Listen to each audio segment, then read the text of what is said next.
பெரியவா சரணம். பெரியவா வானொலியின் மாலை நிகழ்ச்சிகள் ஆரம்பமாகின்றன.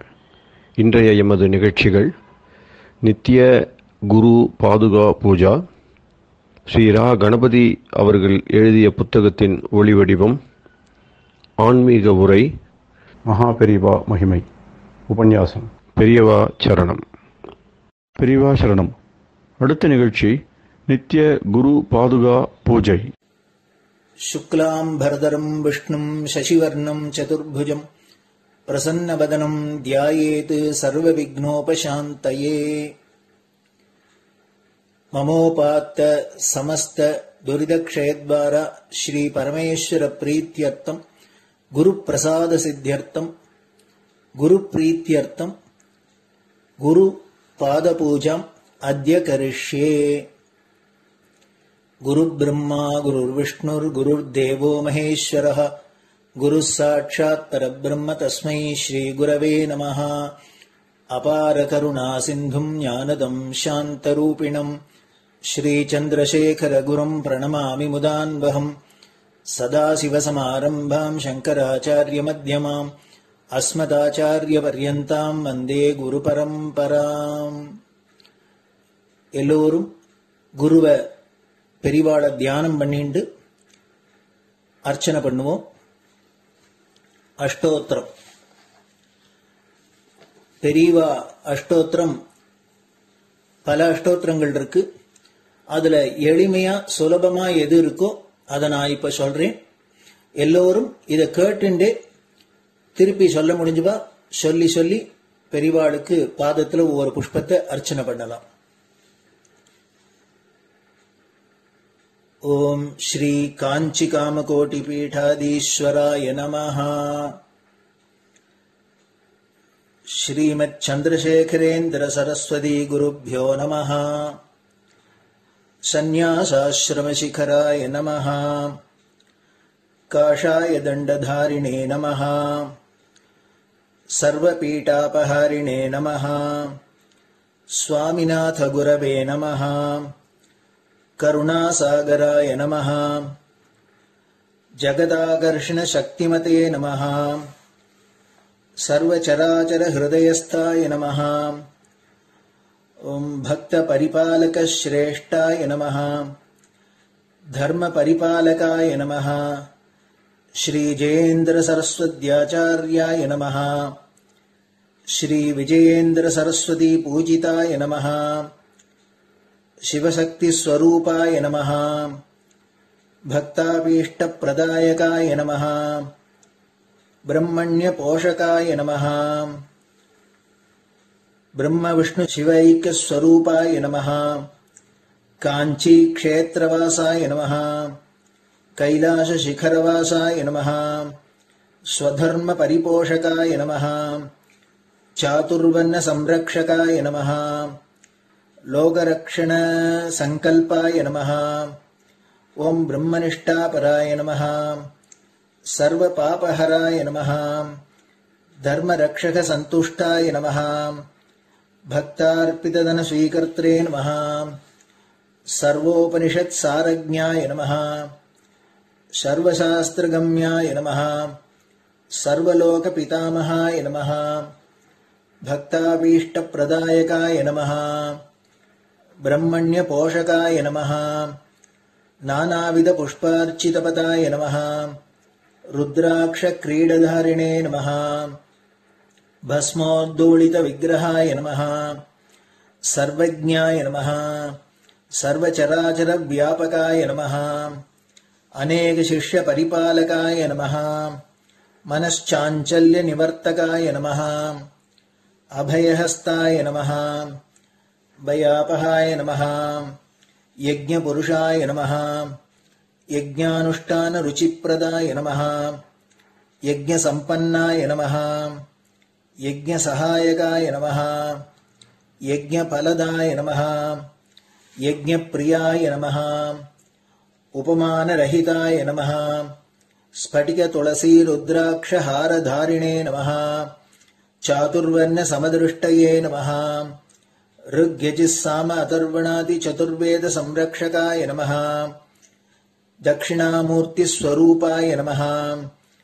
ஜாக்ரத் ஸ்வப்ன சுஷுப்தி அவஸ்தாதீதாய நமஹ. கோட்டி சூரிய துல்லிய தேஜோமே ஷரீராய நமஹ.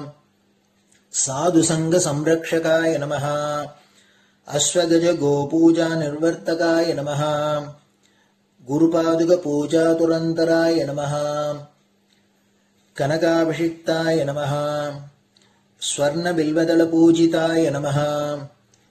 சர்வஜீவ மோக்ஷதாய நமஹ.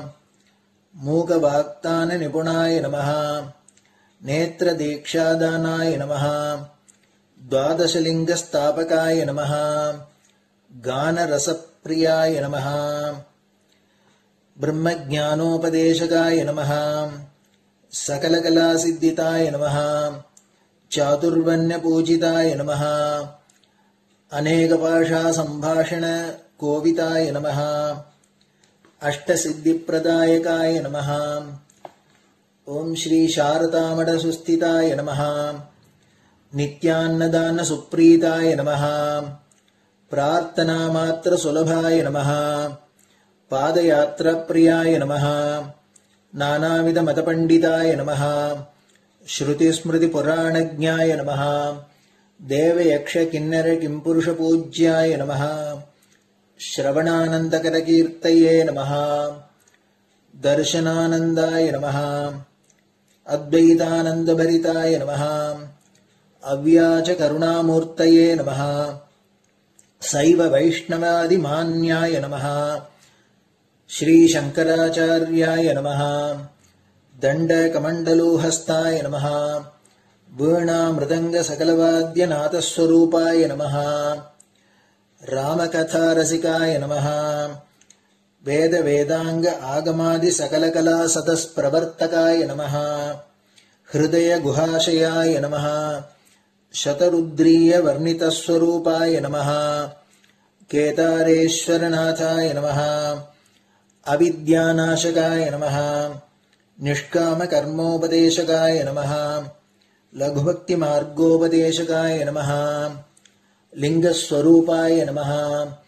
सालग्राम सूक्ष्मस्वरूपाय नमः. कालड्यां शंकर कीर्तिस्तंभ निर्माणकर्त्रे नमः. जितेन्द्रियाय नमः.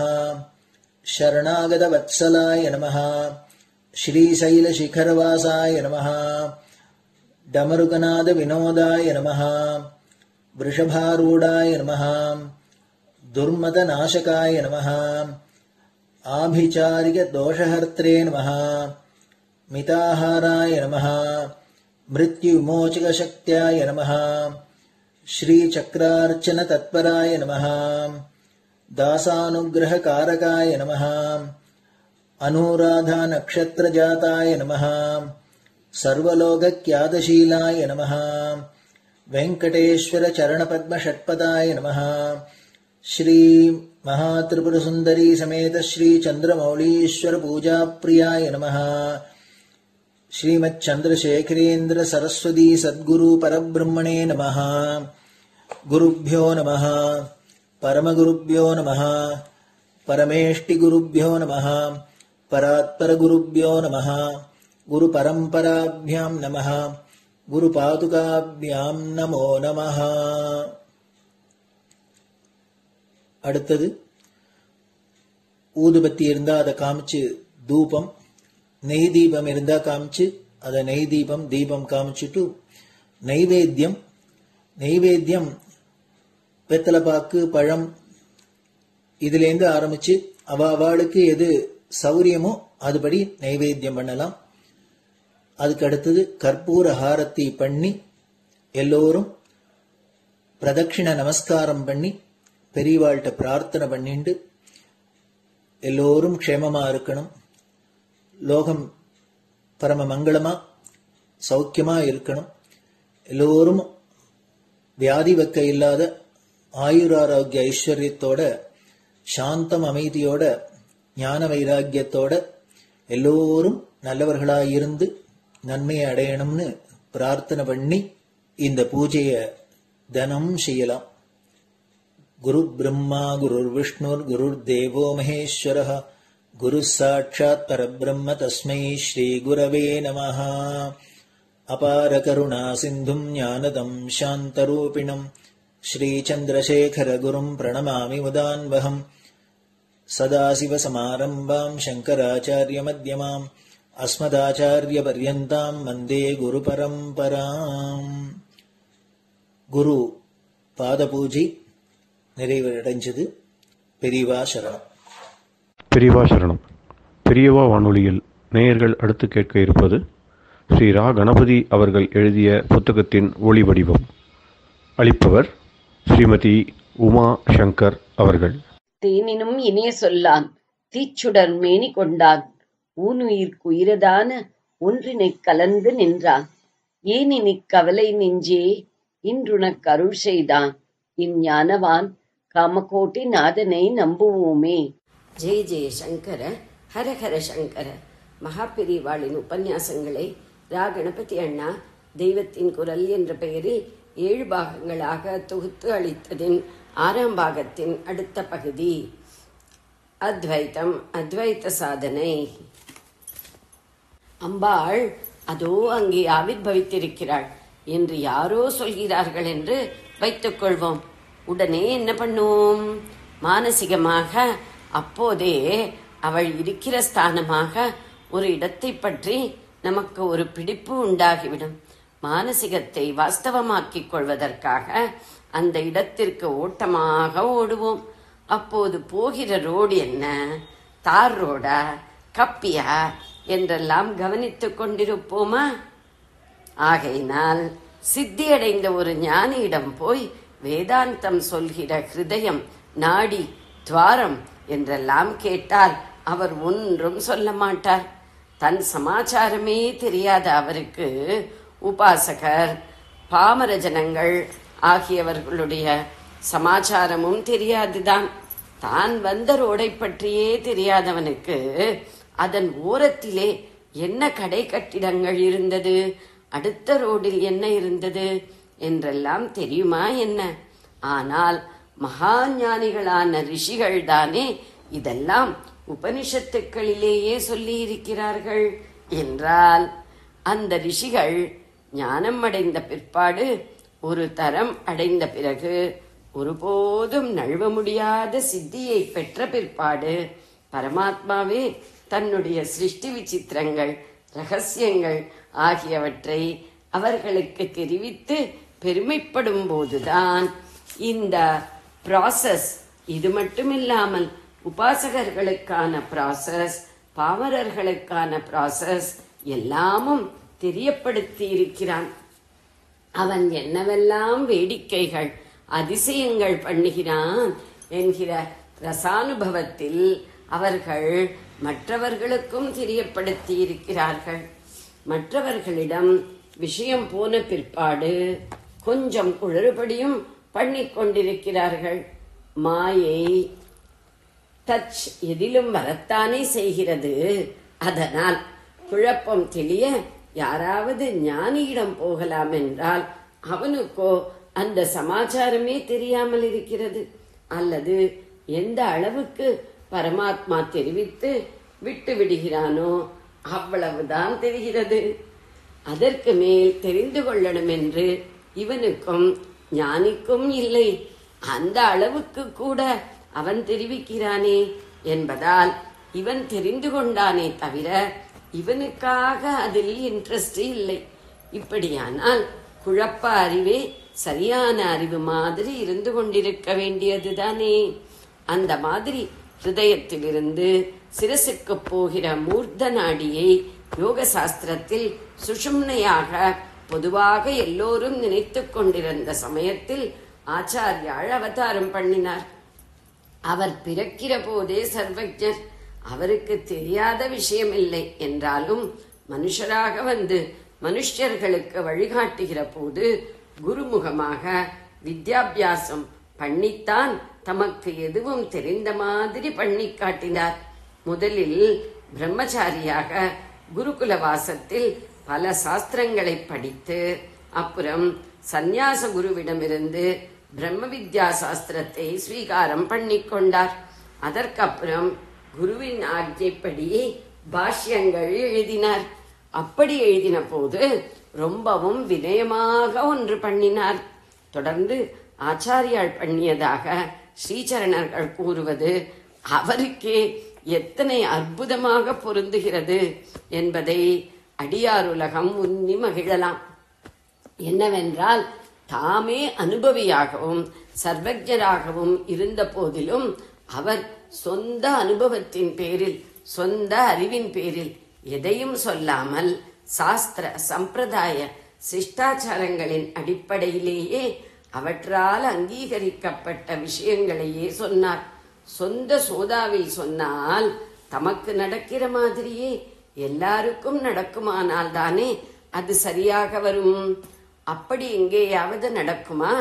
சொந்த கோதாவிலேயே சொன்னதால் தானே பௌத்த ஜைனாதி தர்சனங்கள் லோகம் முறை தப்பி போகும்படி பண்ணி சரி செய்ய நாம் வந்திருக்கிறோம் என்று நினைத்து தம்மை அடக்கிக் கொண்டு தம் மூலமாக ட்ரெடிஷனையே பேசவிட்டார். அப்போது ஆத்மாபிவிருத்திக்கு சம்பந்தமில்லாத விஷயங்களில் ட்ரெடிஷனல் பிலிப் சரியில்லாவிட்டால் கூட அதில் கை வைக்க வேண்டாம். தாம் கை வைத்தால் மற்றவர்களுக்கும் இடம் கொடுத்து போய் கட்டுவிட்டுவிடும் என்று நினைத்து வழக்கில் வந்த நம்பிக்கைகளை அனுசரித்தே தாவும் சொல்லிக் கொண்டு போனார்.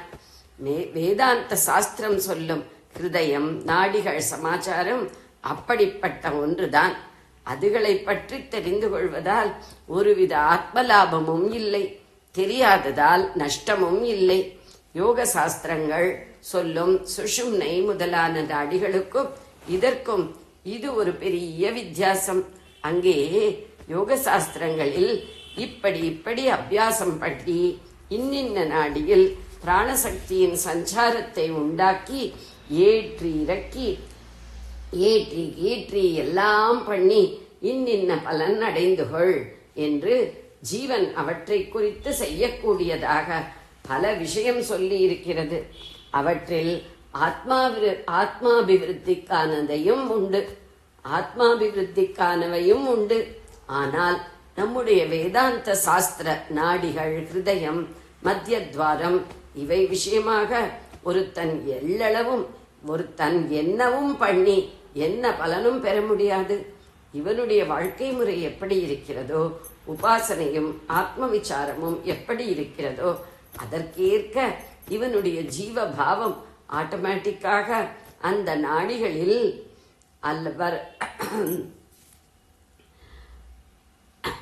அல்லது மத்தியஸ்தானத்தில் சேரும், அவ்வளவுதான். யோக சாஸ்திரத்தில் நாடிகளில் ஒருத்தன் தன் முயற்சியால் உண்டாக்குகிற பிராண சஞ்சாரங்களாலேயே அவனுடைய வாழ்க்கையும் சாதனையும் ரூபமாகின்றன. வேதாந்தத்திலோ அவனுடைய வாழ்க்கை முறையையும் சாதனையையும் பொறுத்தே அவன் வசமில்லாமல் நாடி இத்தியாதிகளில் சிலது நடக்கிறது. ஆகையால் அந்த சிலதை தெரிந்து கொள்வதால் அவனுக்கு ஒரு லாபமும் இல்லை. தப்பாகவே தெரிந்து கொள்வதாலும் கூட ஒரு நஷ்டமும் இல்லை. யோக சாஸ்திர நாடிகள் சமாச்சாரம் ஒரு ஏணியில் ஜாகிரதையாக ஏறி போகிற மாதிரி, அதில் பழுவாக பார்த்து ஏறி தன் முயற்சியில் போக வேண்டும். வேதாந்த நாடிகள் லிப்ட் மாதிரி, அதுவே தூக்கி கொண்டு போவது. அதில் இருப்பவன் ஒன்றும் பண்ண வேண்டாம். லிப்ட் எப்படி வேலை செய்கிறது என்றும் அவனுக்கு தெரிந்திருக்க வேண்டியதில்லை. அதை பற்றி அவன் தப்பாக நினைத்துக் கொண்டிருந்தால் கூட அதற்காக அது எங்கே போகுமோ அங்கே கொண்டு சேர்க்காது என்றும் இல்லை. ஆகையினால்தான் ஆச்சாரியால் பாஷ்யம் எழுதின போது ஆரம்ப காலத்தில் மூர்த்த நாடி பற்றி பொது அபிப்பிராயம் எப்படி இருந்ததோ அப்படியே தாமும் சுஷும்னை என்று சொல்லிக் கொண்டு போனார்.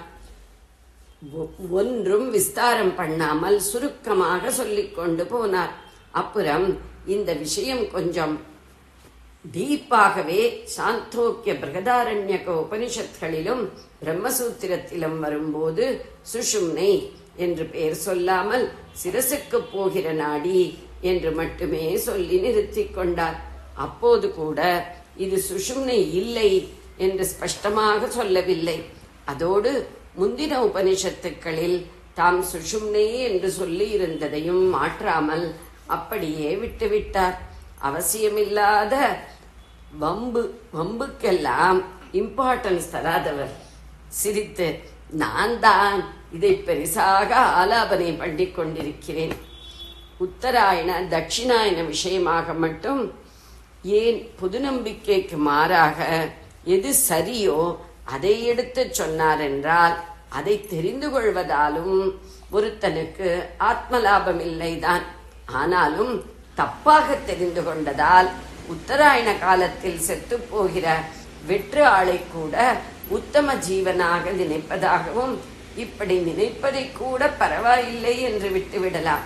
ஆனால் அப்படி விட முடியாமல் தட்சிணாயனத்தில் தேகவியோகமாகிற மகாத்மாக்களை கூட மறுபடி பிறக்க வேண்டிய சாதா ஆசாமியாக நினைப்பதாகவும் ஆகியிருப்பதை பார்த்துத்தான் இது அபச்சாரமாச்சே என்று சரியானதை சொன்னார். பீஷ்மர் ஏன் உத்தராயண மரணத்துக்காக காத்து கொண்டிருந்தார் என்று பாஷ்யத்தில் சொல்லுமிடத்தில் பிரம்மசூத்திரம் 4:2-20 ஆச்சாரியாளுடைய உசந்த மனோபாவமும் தெரிகிறது. ஆச்சார பரிபாலனார்த்தம், அதாவது லோக வழக்குகளை நடத்தி காட்டும் பொருட்டே பீஷ்மர் அப்படி பண்ணினார் என்கிறார். இன்னொரு வேடிக்கை என்னவென்றால், ஒரிஜினலாக சுஷும்னா என்ற பெயரே வேதாந்தத்தில் சொல்லியுள்ள மூர்த்தநாடிக்குத்தான் இருந்திருக்கிறது. சுஷும்னா என்பது சூரியனுடைய கோடிக்கணக்கான ரஷ்மிகளில் கிரணங்களில் முக்கியமாக எடுக்கப்பட்ட 7இல் முதலாவதாகும். அப்பைய தீட்சிதர் சூரியனை பற்றி செய்துள்ள ஸ்தோத்திரத்தில் அதை குறிப்பிட்டிருக்கிறார். சூரிய ரஷ்மிகள்தான் வேதாந்தம் சொல்லும் ஹிருதயத்திலிருந்து புறப்படும் நாடிகளின் வழியாக ஒரு சரீரத்தின் எல்லா பாகங்களிலும் பரவி ரத்தம், பித்தம், கபம் முதலியவற்றுக்கு மூலமான செமிஸ்தூல ஜூஸ்களை அவற்றுக்குள் உண்டாக்குகின்றன. சாந்தோக்கியத்தில் ஆதித்ய ஸ்தோத்திரர் சாந்தோக்கியத்தில் 8:6 இந்த விஷயம் இருக்கிறது. இந்த நாடிகளில் சூரியனுடைய சுஷும்னா ரஷ்மி பாய்கிற நாடிதான் ஹிருதயத்திலிருந்து சிரசுக்கு போவது. அதனால் ஒரிஜினலாக அதற்குத்தான் சுஷும்னா நாடி என்ற பெயரே இருந்தது. அதைத்தான் யோக சாஸ்திரக்காரர்கள் தங்களுடைய யோகத்தில் முக்கியமாக இருக்கும் மைய நாடிக்கு பேராக வைத்துக் கொண்டார்கள். மூலத்தில் அது சூரிய சம்பந்தம் உள்ளதாக இருந்தாலும் இவர்களோ தங்களுடைய சாஸ்திரத்தில் வரும் சூரிய நாடிக்கு அந்த பேரை கொடுக்காமல் நடுநாயகமாக இருக்கிறது என்பதால் அக்னி நாடிக்கு அப்படி பேர் வைத்தார்கள். விஷயத்தை விளக்கிச் சொல்கிற பிருகதாரண்யக, சாந்தோக்கிய, பிரம்மசூத்திர பாஷ்யங்களில் மூர்த்தநாடி என்றே போட்ட ஆச்சாரியாள் முதலில் சுஷும்னை என்று போட்ட 3 இடங்களில் அதை மாற்றாமலே விட்டுவிட்டதற்கு ஒரு காரணம் சொல்லலாம். பாக்கி அத்தனை இடங்களிலும் அப்படி போடாமல் அந்த 3 இடத்தில் மட்டும் சுஷும்னை என்று போட்டதால் வேதாந்தம் சொல்லும் ஹிருதய நாடிக்குத்தான் அப்படி மூலத்தில் பெயர் இருந்தது என்று எல்லாரும் புரிந்து கொள்ளட்டும் என்றே அப்படி விட்டிருக்கலாம். ஆனால் நேர்மாறாக அந்த 3 இடத்தில் சொல்லி இருப்பதை வைத்து பாக்கி அத்தனை இடங்களிலுமே யோகசாஸ்திரத்தின் மூலாதார சுஷும்னை தான் சொல்லப்பட்டிருப்பதாக பிற்காலத்தில் அபிப்பிராயம் ஏற்பட்டுவிட்டது. ஜெய ஜெய சங்கர, ஹர ஹர சங்கர. பெரியவா சரணம். இந்நிகழ்ச்சியின் அடுத்த பகுதி நாளை மாலை இதே நேரத்தில் ஒளிபரப்பாகும். பெரியவா சரணம். பெரியவா சரணம். பெரியவா வானொலியில் நேயர்கள் அடுத்து கேட்க இருப்பது திரு கவிக்கண்ணன் அவர்களின் ஆன்மீக உரை. பெரியவா சரணம். ராம் ராம். ஸ்ரீ குருப்யோ நமஹ. ஜெய ஜெய சங்கர, ஹர ஹர சங்கர. பெரியவா வானொலி நேயர்கள் அனைவருக்கும், மகா பெரியவாவுடைய பக்தர்கள் அனைவருக்கும் அடியேன் கவிக்கண்ணனின் அன்பு கலந்த நல்வாழ்த்துக்கள். ராம் ராம். ஜெய ஜெய சங்கர, ஹர ஹர சங்கர. ஸ்ரீ குருப்யோ நமஹ. நம்ம எத்தனையோ பீட்டாதிபதிகளை பார்த்திருக்கோம், மட்டாதிபதிகள் பார்த்திருக்கோம், சுவாமிகள் பார்த்திருக்கோம், சன்னியாசிகள் பார்த்திருக்கோம், தாடி வச்சுருக்கிற சன்னியாசிகள் பார்த்திருக்கோம், சாமியார்கள் பார்த்திருக்கோம், கம்ப்ளீட்டா முண்டனமா இருக்கக்கூடிய சுவாமிகள் எல்லாம் பார்த்திருக்கோம். ஆனா யாராவது ஒருத்தரை நம்ம பெரியவாளுக்கு சமமா சொல்ல முடியுமா? மகா பெரிவா மகா பெரிவு தான். காஞ்சி மாமுனிவர்னா காஞ்சி மாமுனிவர் தான், கருணை மாமுகில்னா கருணை மாமுகில் தான். அவர் தங்க மேனியில அந்த காவி உடைய தரித்து கையில தண்ட கமண்டலத்தோட வரும்போது எவ்வளவு அழகா இருக்கு இல்லையா? அவருக்கு சமமா வேற யாரும் இந்த உலகத்துல பார்க்க முடியுமோ? அந்த அழகான முக மலர்ல அப்படி தவிழ்ந்து வரக்கூடிய புன்னகை, அவருடைய அக மலர்ல அன்பும் அருளும் அப்படியே பொழியறது. இந்த உலகத்திலேயே அடியாருடைய இன்னல்களை எல்லாம் களைந்து அவளுக்கு புகலிடமாக விளங்கக்கூடிய அவருடைய புனிதமான பாதங்கள், இந்த உலகமே போற்றிடக்கூடிய அளவுக்கு ஒரு இனிமையான மொழியை பேசி நம்முடைய மனசை கவர்ந்து நமக்கு ஆறுதல் சொல்லக்கூடிய ஒரு அழகு. பிரம்மன் கூட 4 முகம், அவனுக்கு 4 திருவாய்கள் இருக்கு, 8 கண்கள் இருக்கு. அதெல்லாம் பார்த்து இவனால பிரம்மனால கூட நம்ம பெரியவாளை பத்தி வர்ணனை பண்ணி சொல்லிட முடியுமோ? முடியாது இல்லையா? நம்ம கொஞ்சம் சொல்லி பார்க்கலாமா?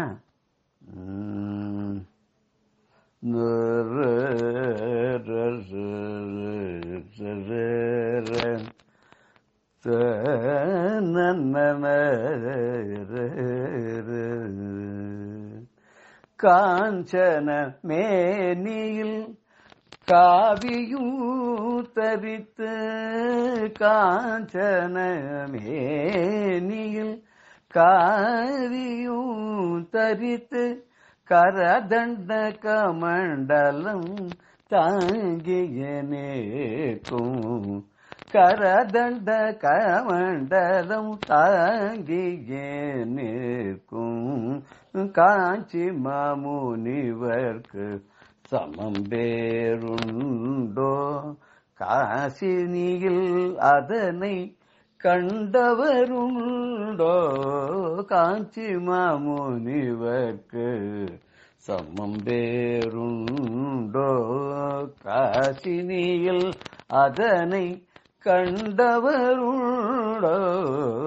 காஞ்சி மாமுனிவர்க்கு சமம் பேருண்டோ?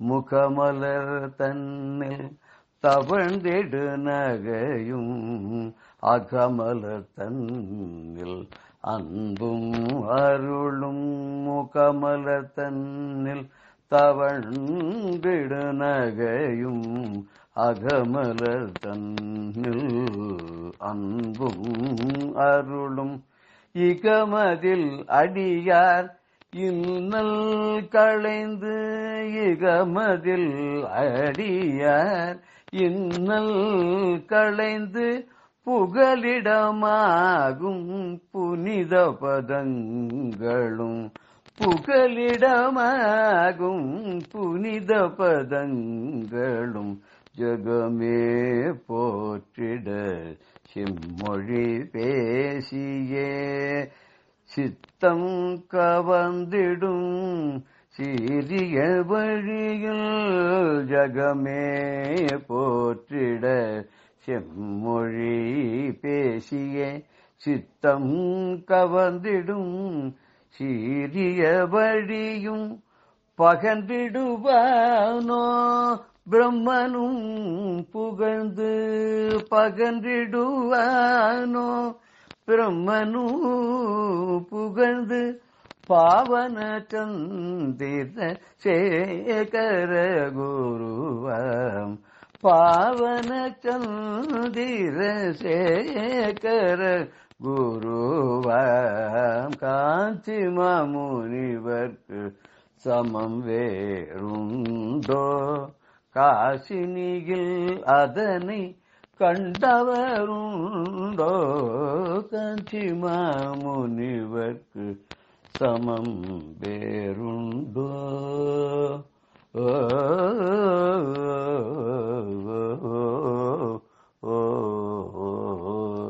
பெரியவாளுக்கு சமம் பெரியவாதான். ஏன்னா அவரை மாதிரி யாராலையும் நடக்க முடியாது. அவர் தெய்வம்னா தெய்வம், நம்முடைய ரிஷின்னா ரிஷி, முனிவர்னா முனிவி, நம்மோட ஒத்தர்னா நம்மோட ஒத்தர். எப்படி பாக்குறோமோ அப்படி தெரியல இல்லையா? ஒரு சமயம் பெரியவா என்ன பண்ணிருக்கா, திருவாரூர்ல கேம்ப் பண்ணிருக்கா. அது ரொம்ப வருஷத்துக்கு முன்னாடி, அதெல்லாம் 40 அப்படின்னு வச்சுப்போமே. அப்ப பெரியவா திருவாரூர்ல ஒரு இடத்துல இருந்து இன்னொரு ஊருக்கு போறா. ஆனா போகணும்னு ஒரு காட்டு வழி பாதை வழியா தான் போகணும்.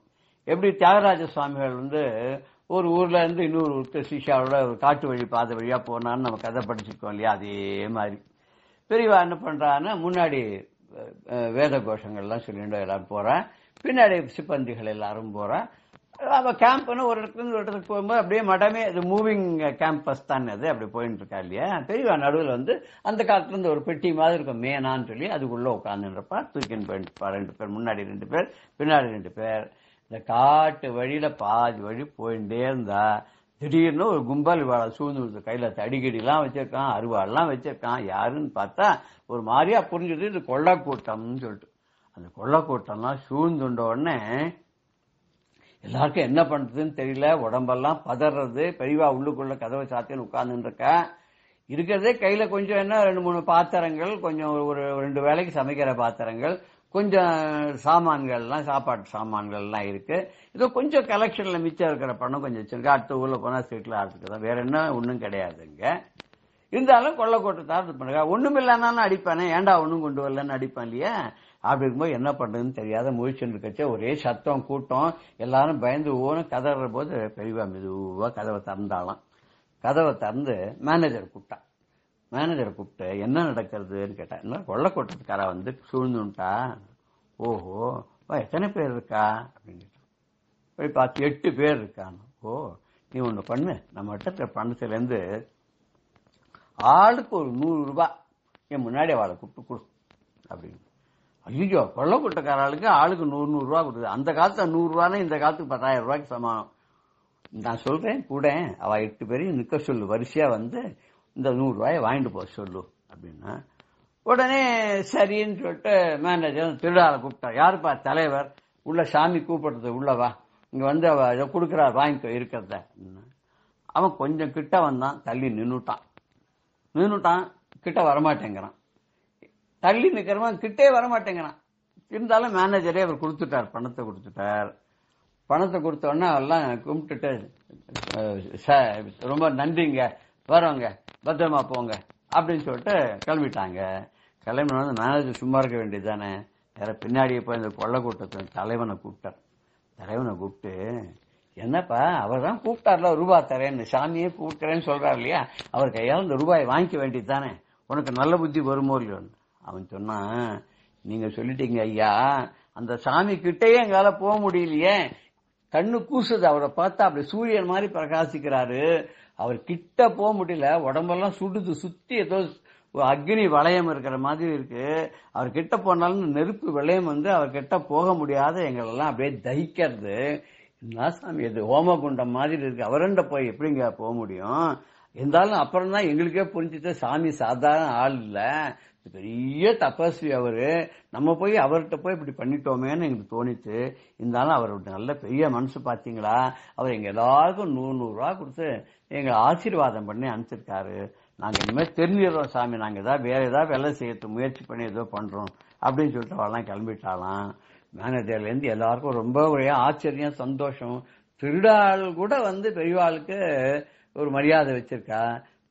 அந்த திருட கூட்ட தலைவன் பெரியவாளை பார்த்தோன்னா அவனுக்கு எப்பேற்பட்ட தரிசனம், ஒளி வடிவமாக பெரியவா அவனுக்கு ஜெகஜோதியா தரிசனம் கொடுத்திருக்கா. இத்தனை வருஷமா நாம பெரியவாவோட இருக்கோம், நமக்கு இந்த மாதிரியான தரிசனம் கிடைக்கவே இல்லையே அப்படின்னு சொல்லிட்டு ரொம்ப அப்படி மனசு வருத்தப்பட்டு, நமக்கு இப்படி கிடைக்கல, நமக்கு கொடுத்து வச்சது அவ்வளவுதான், அவனுக்கு கூட கிடைச்சதே அப்படின்னு சொல்லிட்டு பெரியவா என்ன சொன்னா, ஒன்னும் சொல்லல, எல்லாம் போயிட்டானோ, உங்களுக்கு இனிமே எந்த ஆபத்தும் இல்லையோனோ, நீங்க சந்தோஷமா சௌக்கியமா இருக்க இல்லையோ, இதுக்குத்தான் எப்பவுமே நாளைக்கு வேணும்னு சேர்த்து வச்சுக்க கூடாது. நாளைக்கு பாடு, நாராயணம் பாடு, காமாட்சி படியளப்பான்ற நம்பிக்கை நமக்கு இருந்துச்சுன்னா நம்ம என்ன பண்ணிருப்போம், வெறுங்கையோட வந்திருப்போம். திருடன் வந்தா என்ன பண்ணிடுவான், கை தட்டி கேட்பான், ஒண்ணும் இல்லைன்னா பாப்பான், பார்த்துட்டு ஒண்ணும் இல்லைன்னு தெரிஞ்சவொன்னா அவன் பாட்டு நம்மளை விட்டுட்டு, அவங்க முடிஞ்சா அவன் கையில ஏதாவது இருந்தா இந்த வெறுமை போய் எந்த வச்சுக்கோன்னு கொடுத்துட்டு போவான் அப்படின்னு ஆச்சரியமா பெரியவா சொன்னாலாம். பெரியவா நினைச்சான்னு, திருடனா யமனே கிட்ட வரமாட்டான் இல்லையா? பெரியவாளை பார்த்தா, தரிசனம் பண்ணா, பெரியவாளுடைய கட்டாட்சம் பட்டா, பெரியவாளுடைய மொழிகளை கேட்டா எல்லாருமே தெரிஞ்சிருவா இல்லையா? நம்ம மட்டுமான நாமளும் தெரிஞ்சு நல்ல வாழ்க்கையா நம்ம அமைவோம். நமக்கும் நல்லதெல்லாம் நடக்கும். பெரியவா நம்மளை காப்பாற்றுவாங்க நம்பிக்கையோட. ஜெய ஜெயசங்கர ஹர ஹர சங்கர ஸ்ரீ குருபியோ நம. ராம் ராம். பெரியவா சரணம். இந்நிகழ்ச்சியின் அடுத்த பகுதி நாளை மாலை இதே நேரத்தில் ஒளிபரப்பாகும். பெரியவா சரணம். பெரியவா சரணம். அடுத்த நிகழ்ச்சி மகா பெரியவா மகிமை உபன்யாசம். வழங்குபவர் பிரம்மஸ்ரீ கணேச சர்மா அவர்கள். அபார கருணா சிந்தும் ஞானதம் சாந்தரூபிணம் ஸ்ரீ சந்திரசேகர குரும் பிரணமாமி முதான்மகம். எதுவா இருந்தாலும் முக்கியமான விஷயங்களுக்கு இந்த அன்னதானம் அப்படின்னு நம்ம சம்பிரதாயத்துல நம்ம தேசத்துல இது ரொம்ப சிறப்பா சொல்லப்பட்டிருக்கு. அப்படிதான் இந்த சாவேலி சாஸ்திரம் பிரார்த்தனை பண்ணிட்டா. இந்த அன்னதானம் அப்படின்னு இன்னொன்னு ஞாபகம் வருது. பெரியவாள்கிட்ட இது மாதிரி அன்னதானங்கள்லாம் நிறைய நடக்கும். பல பேர் பிரார்த்தனை பண்ணிட்டே பண்ணுவான். அதுல சில பேர் பிரார்த்தனை பண்ணிட்டு சஹஸ்ர போஜனம் பண்ணி வைக்கிறது அப்படின்லாம் பண்ணியிருந்தா. இந்த சஹஸ்ர போஜனம் பண்ணி வைக்கிறது அதுக்குன்னு சில நியமம் எல்லாம் இருக்கு. அதுபடியெல்லாம் பண்ணி வச்சுருக்கு நடந்துட்டு இருக்கிறது. பெரியவா தினம் சஹஸ்ர போஜனம்னா ஒரே நாளைக்கு 1000 பேரை வச்சு போட்டாலும் முடியும். அது ரொம்ப சிரமமா இருக்கிறதுனால என்ன ஒரு நாளைக்கு 100 பேர் அப்படிலாம் வச்சுலாம் பண்ணுவா. எத்தனை பேர் கிடைக்கிறாளோ அப்படி வச்சுன்னு பண்றது. அப்படி நடந்துட்டு இருக்கிறது ஒரு சந்தர்ப்பத்துல அதுல கைங்கிரம் என்றவர் பழக்கடை தியாகராஜன் அப்படின்னு அவர் கும்பகோணத்துல இருக்கார். அந்த பழக்கடை தியாகு அப்படின்பா. அவர்லாம் கைங்கரியம் பண்ணிட்டு இருக்காரு. பல பேர் வழுமொழி வாலண்டியர்ஸ் எல்லாம். அப்படி இருக்கிறது பெரியவா தினம் கேட்பா, அன்னைக்கு பிராமணாளுக்கு இந்த சஹஸ்ர போஜனத்துல என்னெல்லாம் போட்டேள், பட்சணம் போட்டுதா குறிப்பா எல்லாம் கேட்டிருந்தா. எல்லாம் போடுறது அப்படின்லாம் சொல்லியிருந்தா. நாளைக்கு நல்லதா திருப்பதி லட்டு மாதிரி பண்ணி போடணும், அதை போட அப்படின்னா இந்த தியாகுட்ட பழக்கடை தியாகுட்ட. திருப்பதி லட்டு மாதிரின்னா என்ன ஸ்பெசிபிகேஷன்னா, அதே மாதிரியே நெய்யில பொறிச்சு முழுசா முந்திரி பருப்பு இருக்கணும், முழுசா பாதாம் பருப்பு இருக்கணும். அப்படிதானே இருக்கும். திருப்பதி லட்டுன்னா அவ்வளவு பிரசித்தமாச்சே. அத மாதிரி பண்ணி இந்த சஹஸ்ர போஜனத்துல எல்லாருக்கும் போடணும் அப்படின்னு சொல்லி வச்சிருந்தா. ஆஹா, பெரியவா பத்திர அப்படியே பண்ணினா. மறுநாளைக்கு இந்த சாப்பாடு எல்லாம் ஆயிண்டே இருக்கு. அப்ப பெரியவா கேட்டா, ஆமா நான் இன்னைக்கு சாப்பாடுலாம் ஆயின்னு இருக்கு அப்படின்னு. நான் லட்டு பண்ணி போட சொன்னேனே, ஸ்பெஷலா லட்டெல்லாம் பண்ணி போடணும்னு போட்டுது அப்படின்னா. அப்படி சொல்லிகிட்டே இருக்குது. பெரியவா வந்துட்டா உள்ளுக்குள்ள இந்த சாப்பிட்டு இருக்கிற இடத்துக்கு. எல்லாரும் உட்காந்து சாப்பிட்டு இருக்கா. எல்லாரும் அநேகமா மோர் சாதத்துக்கு வரப்போறா. அந்த ஸ்டேஜுக்கு வந்தாச்சு. அதை சாப்பிட்டு ஏந்திருக்க வேண்டியதான். உடனே இந்த தியாகுட்ட வாழ்லாம் சொன்னா, நான் லட்டு பண்ணி போட சொன்னேன், எல்லாருக்கும் போட்டேன், எல்லாம் போட்டாச்சு சாப்பிட்டால. இல்ல நான் பார்க்கணும், நீ என்ன பண்ணி எடுத்துன்னு வா, இன்னும் ஆளுக்கு இன்னும் 2 போடும், 1 இலையில போட்டுட்டே வா அப்படின்னா. இவாள்லாம் பார்த்தா எல்லாருக்கும் ஆல்ரெடி போட்டாச்சு, எதேஷ்டமா போட்டாச்சு. அவள்லாம் இப்ப ஏந்திருக்கிற ஸ்டேஜுக்கு வந்துட்டா சாப்பிட்டுட்டு. அவளுக்கே திணறின்னு இருக்கு. ஏகப்பட்ட ஐட்டங்கள் போட்டு இன்னும் வேற பெரியவா போடச்சரா. போடுறவாளுக்கு எல்லாருக்குமே தெரியும், நிச்சயம் இதை போட்டாக்க இதுக்கு மேல ஒருத்தராலும் சாப்பிட முடியாது, எரிஞ்சுட்டு தான் போகணும் அப்படின்னு. இருந்தாலும் பெரியவா கம்பல் பண்ணி போடும் அப்படிங்கிறா. இலையில உட்காண்டிருக்கிற இந்த வேத வித்துக்களுக்கெல்லாம் புரியல. எதுக்கு பெரியவா திருப்பி நம்மள உபதிரவப்படுத்துறாப்புல இன்னத்துல லட்டை போட சொல்றா, இதை சாப்பிட்றதா வேண்டாமா என்ன? பெரியவா சொல்லி போட சொல்லியிருக்கா. அதை சாப்பிடாத எரியறதுக்கு மனசு வரல. என்ன பண்ணுதுன்னு முழிச்சு நிற்கிறது. பெரியவா எல்லாரும் இலையிலையும் போட சொன்னா. போட்ட சொல்லிட்டு உடனே என்ன பண்ணா, நான் சொன்னேனேங்கிறதுக்காக எல்லாரும் சிரமப்பட்டுன்னு சாப்பிட வேண்டாம், வேணும்னா துளி சாப்பிடுங்கோ, வேணுங்கிறத சாப்பிட்டுட்டு வேண்டாம்னா எரிஞ்சுட்டு போங்க, அதனால பரவாயில்ல. எல்லாரும் அவாவா துளி பிரசாதம் மாதிரி எடுத்து வாயில போட்டுனா அந்த லட்டை அப்படியே இலையில வச்சுட்டு ஏந்துன்னு போயாச்சு. பெரியவா அப்படி போட சொல்லிட்டு போயிட்டா. அந்த இந்த தியாகு வாளுக்கெல்லாம் மனசுல ஒரு தாபம்.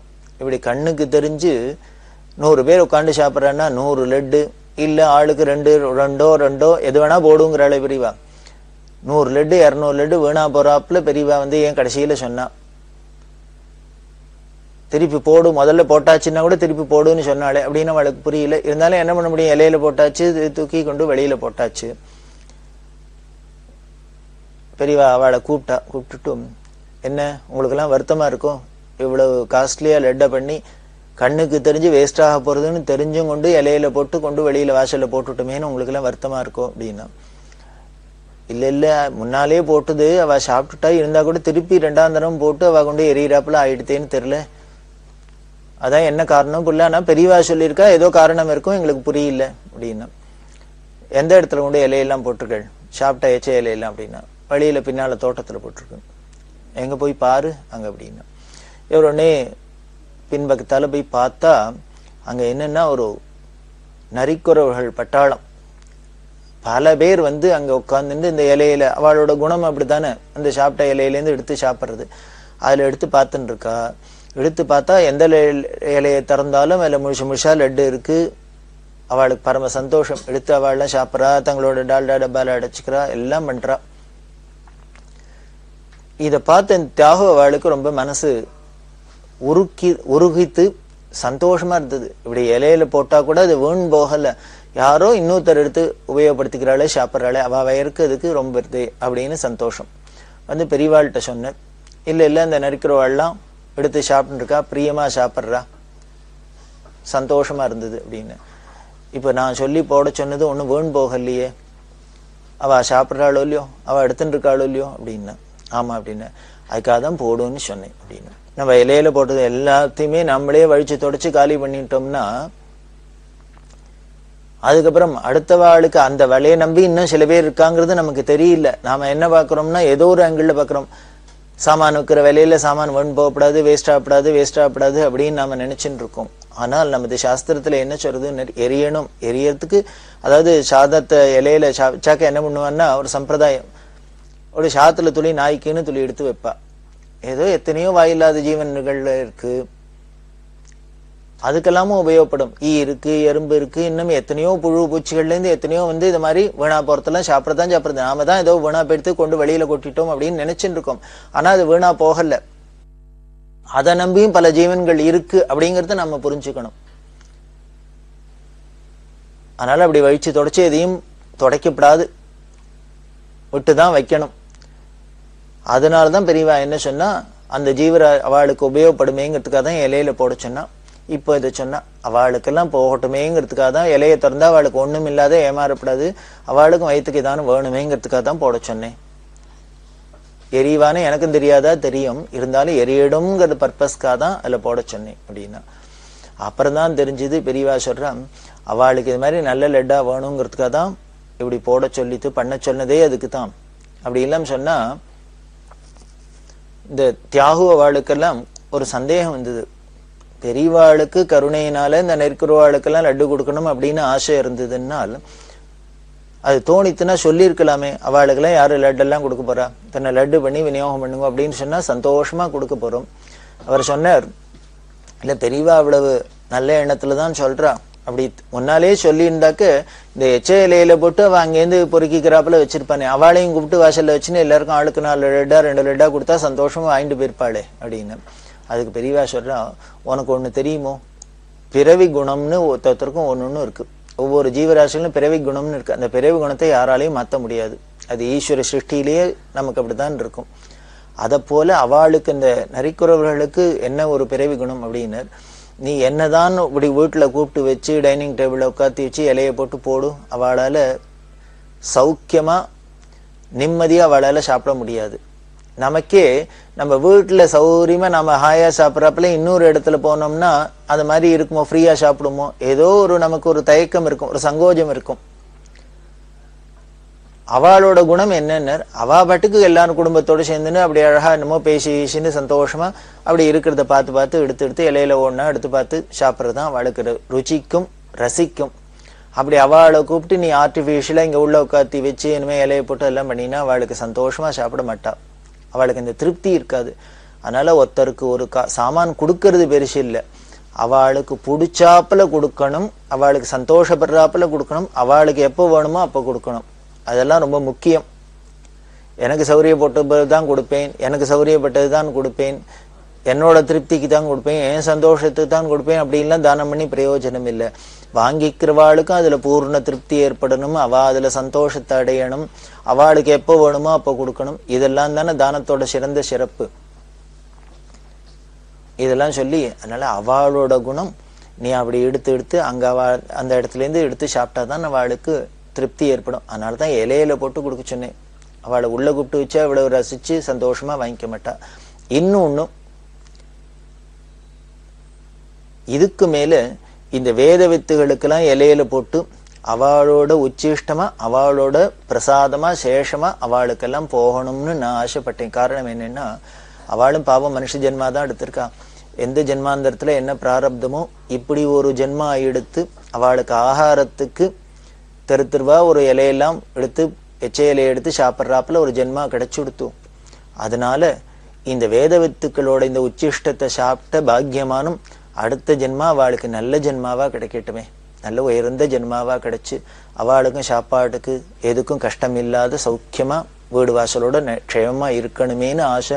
அதுக்கு இந்த வேத வித்துக்களோட பிரசாதம் எல்லாம் இருக்கணும்னு ஆசைப்பட்டேன். அதனால்தான் இவா இலையில போட்டு அந்த பிரசாதமா அங்க போகணும்னு எனக்கு தோணித்து அப்படின்னு.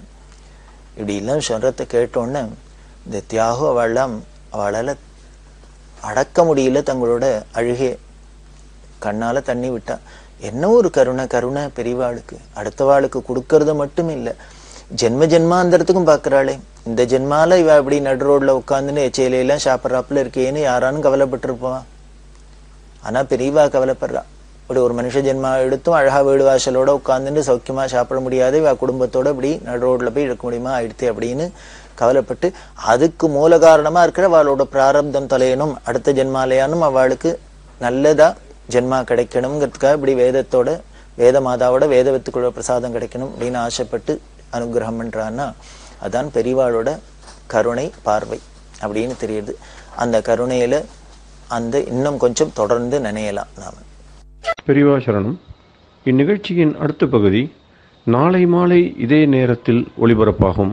பெரியவா சரணம். பெரியவா சரணம். அடுத்த நிகழ்ச்சி திருவாசக இன்னிசை. வழங்குபவர் ஸ்ரீ சத்குருநாத தேசிகர் அவர்கள். பெரியவா சரணம். திருச்சிற்றம்பலம். யாத்திரை 10. பூவாறு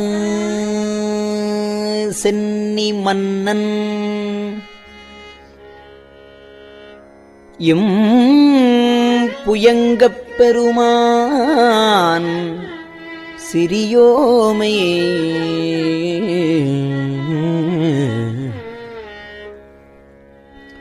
ஓவாது உள்ளம் கலந்து உணர்வாய் உருக்கும் வெள்ளக்கருணையினால் ஆவா என்னப்பட்டு அன்பாய் ஆட்பட்டீர் வந்து ஒருப்படுமின்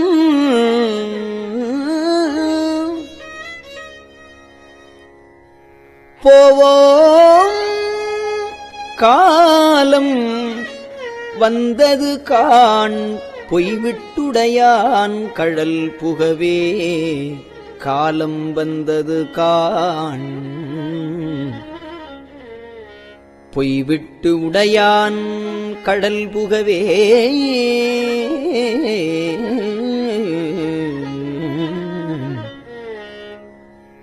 புகவே வேண்டா புலன்களில் நீர் புயங்கப் பெருமான் பூங்கழல்கள்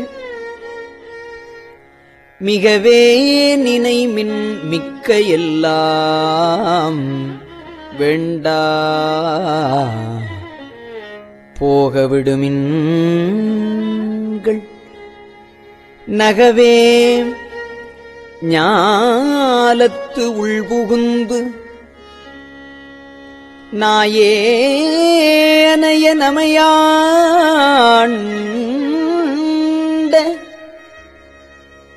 தகவே உடையான் தனைச்சாரா தகவே உடையான் தனைச்சார தளராது இருப்பார் தாம் தாமே தாமே தமக்குச் சுற்றமும் தாமே தமக்கு விதிவகையும்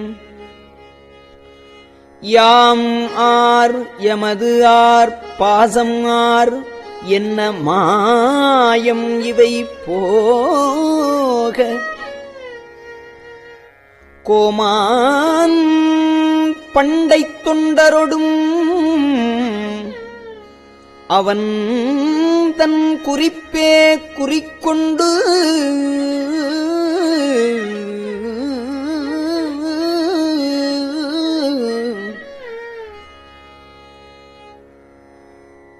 போமாறு அமைமின் பொய் நீக்கிப் புயங்கன் ஆழ்வான் பொன்னடிக்கே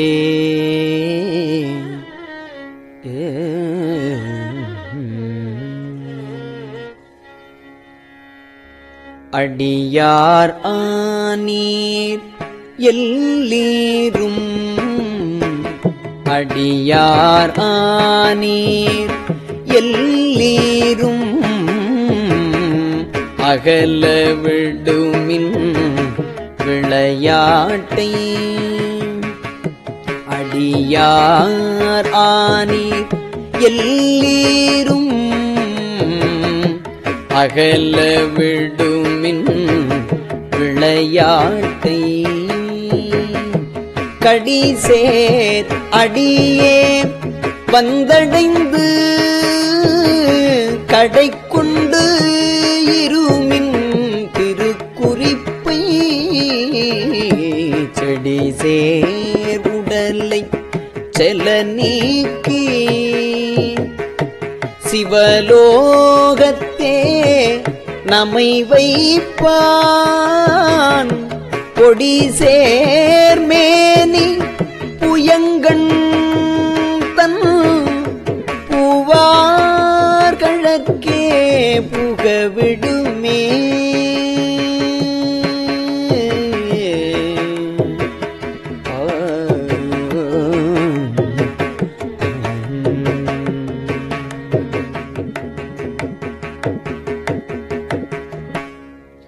விடுமின் வெகுளி வேட்கை நோய் மிகவோர் காலம் இனியில்லை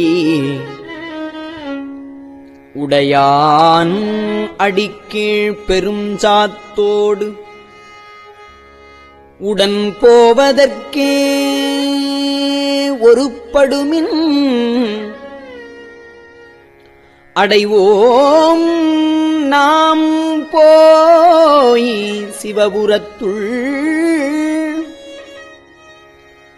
அணியார் கதவு அடையாமே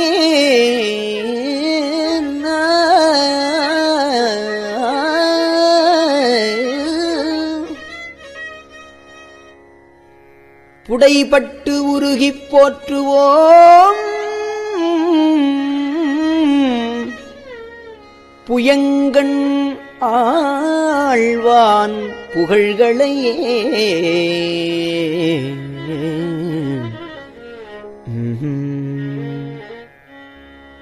புகழ்மின் தொழுமின் பூப்புனைமின் புயங்கண் தாளே புந்தி வைத்திட்டு இகழ்மின் எல்லா அல்லலையும் இனியோர் இடையூறு அடையாமே திகழும் சீராறு சிவபுரத்துச் சென்று சிவன் தாழ் வணங்கி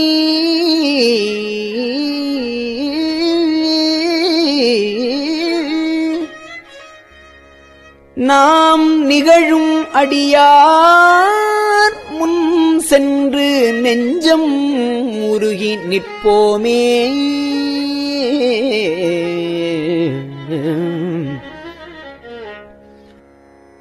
நிற்பார் நிற்க நில்லா உலகில் நில்லோம் இனி நாம் செல்வோமே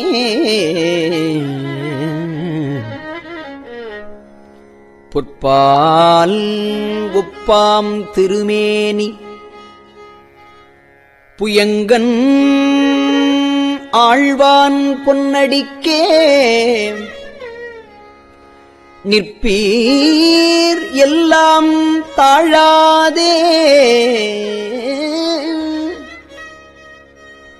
நிற்கும் பரிசே ஒருபடுமில்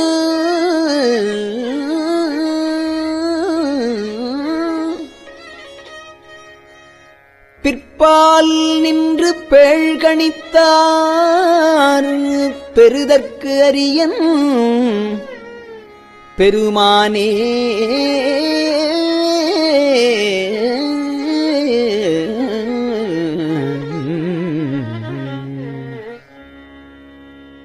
பெருமான் பேரானந்தத்து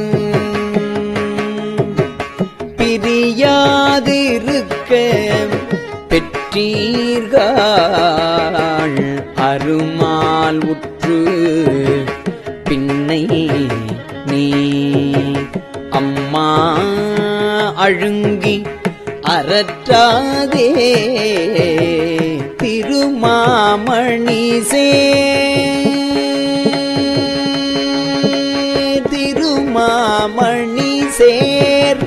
திருக்கதவம் திருமாமணி சேர் திருக்கதவம் திறந்த போதே சிவபுரத்து திருமால் அறியா திருப்புயங்கள் திருத்தாள் சென்று சேர்வோமே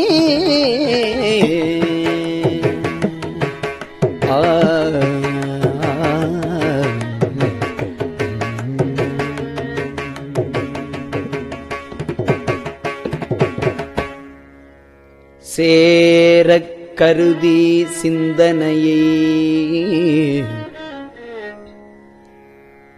திருந்த வைத்துச் சிந்திமின்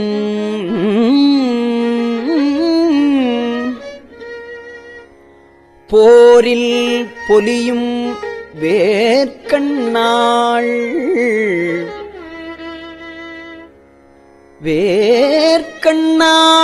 பங்கன் புயங்கன் அருளமுதம் ஆரப்பருகி ஆராத ஆர்வம் கூற அழுந்துவீர் போரப்புரிமின் சிவன் கழற்கே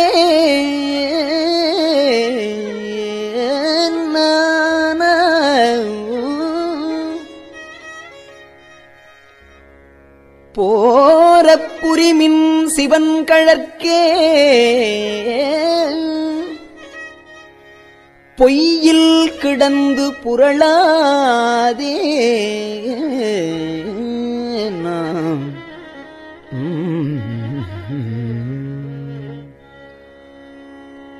புரள்வார் தொழுவார் புகழ்வாராய் புரள்வார் தொழுவார் புகழ்வாராய் இன்றே வந்தாள் ஆகாதி மருள்வீர் பின்னை மதிப்பாரார் மருள்வீர் பின்னை மதிப்பாரார் மதியுள்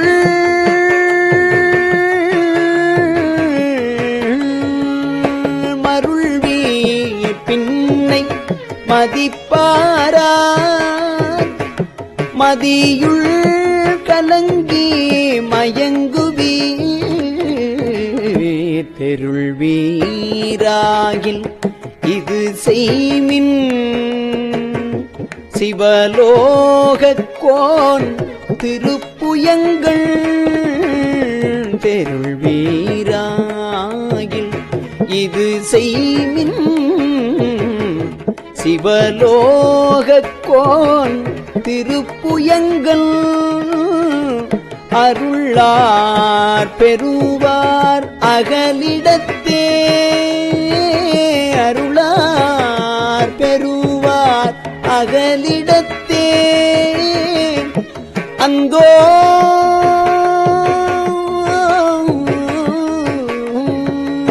அந்தோ அந்தோ அந்தோவே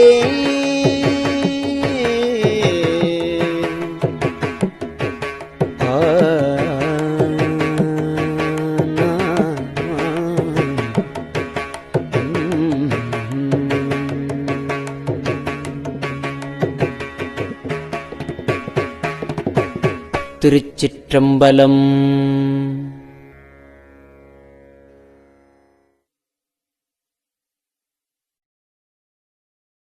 பெரியவா சரணம். இந்நிகழ்ச்சியின் அடுத்த பகுதி நாளை மாலை இதே நேரத்தில் ஒளிபரப்பாகும். பெரியவா சரணம். பெரியவா சரணம். பெரியவா வானொலியின் இன்றைய நிகழ்ச்சிகளின் நிறைவாக திருப்பொன்னூசல் வழங்குபவர் சத்குருநாத தேசிகர் அவர்கள். பெரியவா சரணம். திருச்சிற்றம்பலம். திரு பொன்னூசல். மூன்றங்கிலங்கு நயனத்தன் மூவாத வாழ்ந்தங்கு தேவர்களும் காணாமலர் அடிகள் தேன் தங்கு தித்தித்து அமுதூரி தான் கழிந்தங்கு ஊந்தங்கு நின்றூருக்கும் உத்தர கோசமங்கை போந்தங்கு இடை மருது பாடி குலமஞ்சை போன்றங்கு அனநடையீர் பொன்னூசலாடாமோ போன்றங்கு அனநடையீர் பொன்னூசலாடாமோ.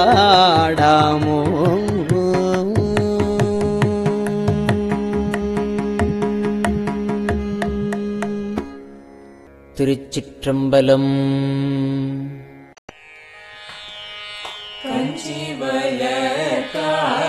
காமாட்சி தன் குழந்தாய் சங்கரரே கஞ்சி வளர் காமாட்சி தன் குழந்தாய் சங்கரரே குரு சந்திரசேகரரே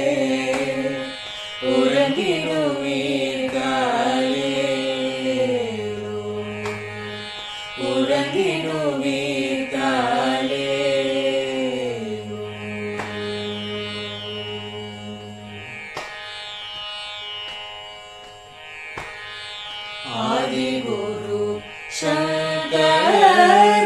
சங்கரராய் அன்றொரு நாள் வந்தவரே அறுபத்து எட்டாகும் பீட்டபதி காலே ஏழுலகும் பூப்பவரே காப்பவரே கரப்பவரே எல்லோர்க்கும் அருள்பவரே உலகிடுவீர்காலே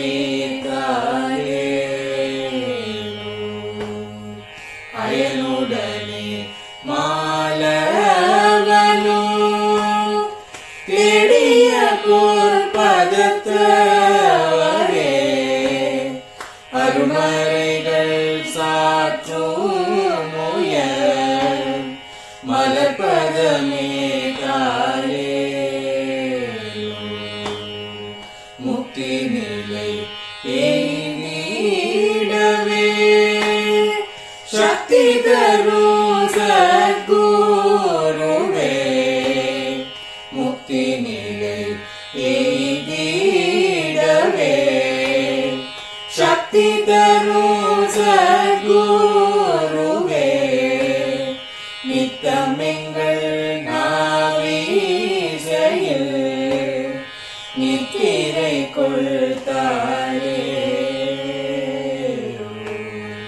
நித்தமெங்கள் நாவீசையில் நித்திரை கொள்தாளே நித்தமெங்கள் நாவீசையில் நித்திரை கொள்தாளே